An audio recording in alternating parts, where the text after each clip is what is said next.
Now I have the honor of welcoming to the webinar one of the tallest Sikh leaders, Sardar Amarinder Singh Ji, the Honorable Chief Minister of Punjab. Besides being a political stalwart, with a political career spreading over 4 decades, Sardar Amarinder Singh Ji is also a historian, author, and an Indian Army veteran. Sardar Amarinder Singh Ji brings unique value to today's webinar as he evidently enjoys special blessings of Shri Guru Tegh Bahadur Ji. In 1672, Guru Sahib had visited Patiala, the hometown of Sardar Amarinder Singh Ji. Sardar Sahib's forefathers for generations were closely associated with the upkeep of Gurdwara Dup Niwaran Sahib, which was built to mark the holy visit of Guru Tegh Bahadur Ji to Patiala. As God sweetly willed, in 2014 parliamentary elections, Sardar Amarinder Singh Ji also got the opportunity to represent Amritsar, the birthplace of Guru Tegh Bahadur Ji. It is no less a divine coincidence that at the time of Guru Tegh Bahadur Ji's 400th birth anniversary, Sardar Amarinder Singh Ji is the Chief Minister of Punjab.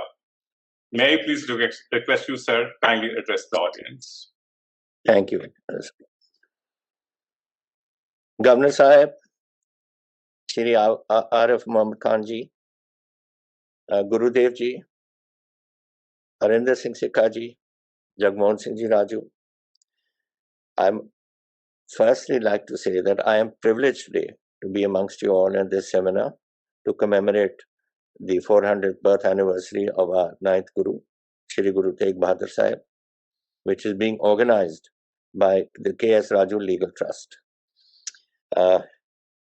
I'm sure Mr. Raju remembers his days in Patiala too, because his father, who was our part of the IAS cadre of Punjab, had spent many years as my deputy commissioner in Patiala. He was a wonderful man. He was a man of a great administrator and a man of letters, and he was always everywhere where it was necessary for him to be. And I have very, very fond memories of him. So it would be a pleasure to me with you to commemorate this, to be on this occasion with you. I have had the pleasure, as Raju was mentioning just today, and the privilege of being associated with so many instances, whether it is my last government from 2002 to 2007, or from this last one from 2017 onwards. I had the pleasure in 2004 of being the Chief Minister when we celebrated the 400th years of the installation of Guru Granth Sahib. Then the 350th birth anniversary of Shri Guru Gobind Singh Ji Sahib. The 550th Prakash Purab of Shri Guru Nanak Dev Ji this couple of years, a year ago. And now the 400th birth anniversary of Shri Guru Tegh Bahadur Sahib. I don't think anyone's had that sort of a privilege, and I think it's a divine blessing, and I am very privileged to be here with you today, and also to have been head of this administration when these occasions are being held. Sadly, we also celebrated the 350th year last year of Baba Banda Singh Bahadur. So Sikh history in a large spectrum, our religious history, as I've had the privilege of being involved with. Guru Sahib's history doesn't need to be repeated. Everybody knows everything. But I would just mention that he was born on the 1st of April 2021.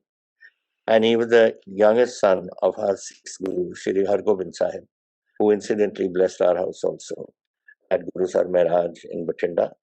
And then his son was Father Guru Gobind Singh Ji, who was a little boy when this incident took place. And when Guru Sahib came on the Gaddi, Guru Gobind Singh Ji, our 10th Guru, 115 hymns of his father who had penned them were included in the Guru Granth Sahib. So this was done by his son at that time. Guru Sahib also, this is Guru Tegh Bahadur Sahib. He founded the town of Chaknanki, which is now known as Anandpur Sahib, and also Bahadurgarh.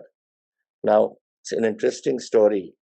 Bahadurgarh was known as Saifabad, And the governor of Saifabad was Saifuddin Khan. And Guru Sahib came just opposite there. There's a Gurudwara of Guru Nanak Pacha where he stayed. And Saifuddin used to go and visit him.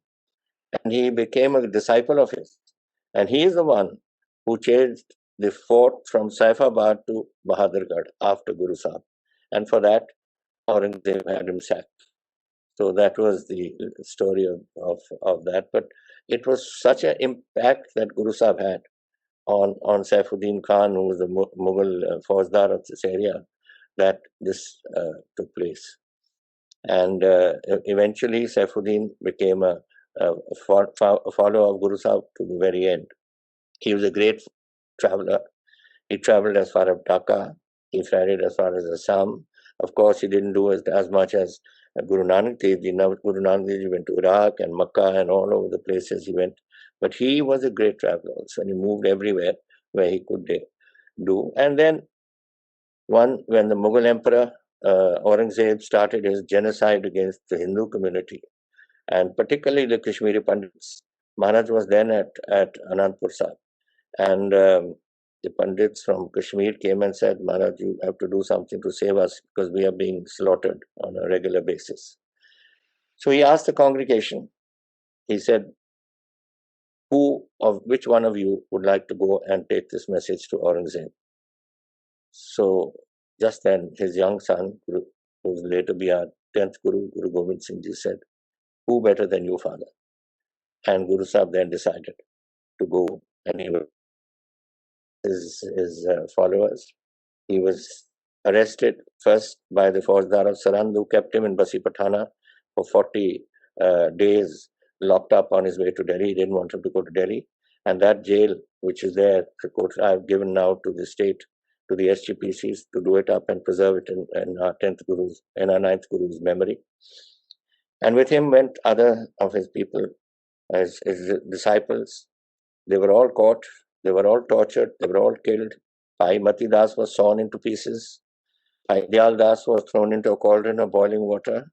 Bhai Sati Das was burned alive. And Guru Sahib, as you know, was beheaded at Seeskan Sahib, which is our Gurdwara Sahib now in Delhi. And then Bhai Jetaji, one of his disciples, his name was Bhai Jeevan Singh, but known as Bhai Jetaji, he carried his cease and took it back to Anandpur Sahib. So that is a little history of this, which I think most people know. But Guru Tegh Bahadur Sahib was an embodiment, as Guru Dev Ji has told us just now, sacrifice and standing for one's principles. India is a secular country. India embodies every religion, and it is part of our constitution. But apart from that, we have always lived in brotherhood, whether we were Sikhs, Hindus, Muslims, Christians, Jainis, or Buddhists, or Parsis, or whoever we may be. We have always lived together. And this was what our Guru Sahib gave his life for, to save the lives of Hindus. And that is why he's known as Hindi Chadar, that somebody who took this course so that secularism of that time could prevail. It's a long time it's been now, many, many years have passed. Our ancient Indian philosophical text was the idea of Vasudeva Kutumbakam, the world is one family. And similarly, in the Sikh faith, we have the concept of Sarbat Sapala, which means welfare of the entire humanity. It was to uphold these that Guru Sahib gave his shahadat. The slogan that we often hear and talk about, unity in diversity, is not a hollow or empty slogan. It carries a deep meaning. And we can pay our greatest tribute to our 9th Guru, Shri Guru Tegh Bahadur Sahib, if we imbibe his universal message of love and religious freedom. That, I think, is something that India could do with. We had, as my government, my duty to do so, and it is every Sikh who wanted it, and I wanted it personally, to make elaborate arrangements for this, which we wanted to do. We were going to do an exhibition of life and teaching of Sri Guru Gobind Singh, Tegh Bahadur Sahib, exhibition of handicrafts, Punjab Literary Festival, a drama we were putting up called Hindi Chadar, sports events, multimedia light and sound shows, etc., so that people of Punjab could want to go through this. And the Sufi music festival. All our granths, Guru Granth, is all written in Rag. And these are things that, people should know. There is, unfortunately, this COVID epidemic has overtaken us all.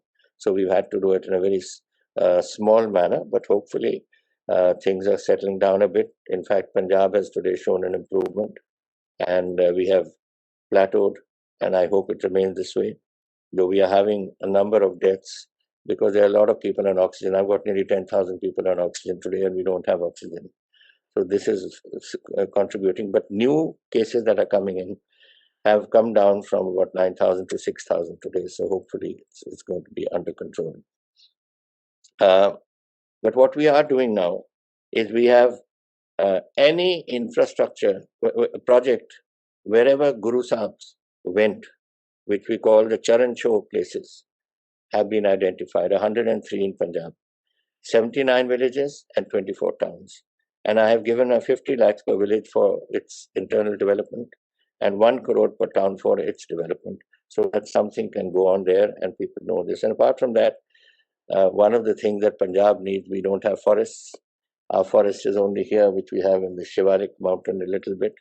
So what we did in Guru Nanak Dev Ji's 550th Prakash Purab, we had put 70 lakh trees down in our villages. Every village is asked to look after their trees because we need oxygen. We need a future where our children can survive in this developing world. And now we have done another 60 lakh trees on the day of Guru Sahibs. So today we have 101 crore and 30 lakh saplings, all being looked after by the villages. They water them, they protect them from animals, and they keep them because it is now in the memory of our Gurus. We have also forwarded a memorandum to the Prime Minister to grant us 938 crores for various infrastructure projects in the name of Guru Sahib. I hope the Government of India will release that to us. The Government of India has already released a commemorative stamp in Guru Sahib's memory. We have decided to upgrade the historic place of Baba Bakala from a Gram Panchayat to a municipal town. We have established Sri Guru Tegh Bahadur State University of Law in Taran district. We have a law district in Patiala, a law university, and one we are going to put in Western Punjab at Taran. We are also, which I mentioned to you, conserving the old jail in Basi Patana, where Guru Sahib was detained for 40 days on his last journey to Delhi. So my thanks once again to you, Manji, for doing this, for bringing back. I mean, the memory of Guru Sahib is always there, but for bringing our Governor Sahib from Arif Muhammad Khan ji to this, and Guru Dev ji, who made such a wonderful remarks. And I'm happy that Government of India has also decided to observe this historic occasion in a befitting manner. And the state government will do its best to take the message of the great Guru to not only across the country, but also to different parts of the globe where we have his followers settled today. There is no country in the world, I think, where our people are not settled. So we want this message to go there, and we are sending it there. And there's no state in this country where they're not settled. So we want this message to go home to everyone, that Guru Sahib stood for a secular system. He gave his life for that, and that is something that we must always remember. That Guru Sahib belongs to all of India, and his message is universal. Thank you all. Thank you so much, sir. And first of all, let me thank you for your very kind words for my father. We wish and we pray that many more occasions are coming, sir, in the next 5 years, and we'd like you to be the chief minister at that time also, so that you can carry on with your welfare measures. Thank you very much.